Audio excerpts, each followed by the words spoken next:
না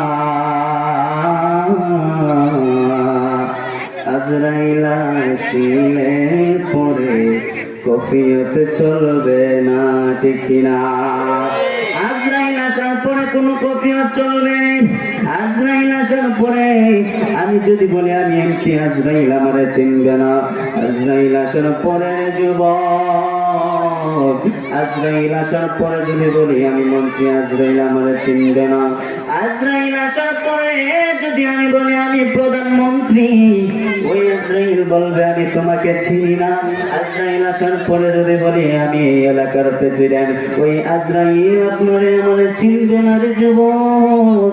ওই আজরাইল লোক দেখে জানে না, ওই আজরাইল মানুষ চিনে জানে না। ওই আজরাইলের দায়িত্বই হলো মানুষের জান নেওয়া, ঠিক কিনা?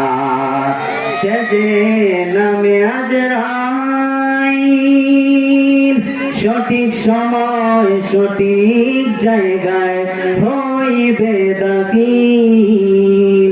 আজরাইল এতে লেট করে কার জীবনে আজরাইল কখন চলে আসবে কেউ জানে না। ও আজরাইল কার জীবনে কখন আসবে জানে না। হঠাৎ করে আজরাইল আমাদের জীবনে চলে আসবে। কখন আসবে বাবা, দুনিয়ার কোনো মানুষ বলতে পারে না। একজন মানুষের জীবনে ওই আজরাইল, একজন সাধারণ বলেন অসাধারণ বলেন, বৈজ্ঞানিক বলেন, প্রধানমন্ত্রী বলেন, রাষ্ট্রপতি বলেন, সবার জীবনে ওই আজরাইল একবারই আসে, দ্বিতীয়বার আসবে না। কারণ যদি দ্বিতীয়বার আসতে চায়, প্রথম দেখা হওয়ার পরে যুবক, ওই আজরাইল যদি আবার দ্বিতীয়বার আসতে চায়, ওই আজরাইল যদি আবার দ্বিতীয়বার আয়, প্রথম দেখাতেই ওই ব্যক্তিরা পাগল হইয়া রাস্তায় দৌড়াইবে। কথা বলুন, ঠিক কিনা?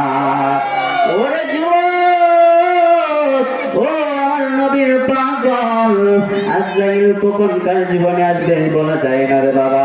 আজরাইল 1 সেকেন্ডের মধ্যে আসবে, আজরাইল ন্যানো সেকেন্ডের মধ্যে আসবে। আজরাইল আসার পরে কফিয়ত চলবে না। আজরাইল আসার পরে চিনবে না আমি এমপি, আজরাইল আসার পরে চিনবে না আমি মন্ত্রী, আজরাইল আসার পরে চিনবে না আমি প্রধানমন্ত্রী, আজরাইল আসার পরে চিনবে না আমি রাষ্ট্রপতি। আজরাইলের দায়িত্ব হলো একটা, ওই দায়িত্বটা হলো মানুষের জান কবজ করা। কথা বলুন, ঠিক কিনা?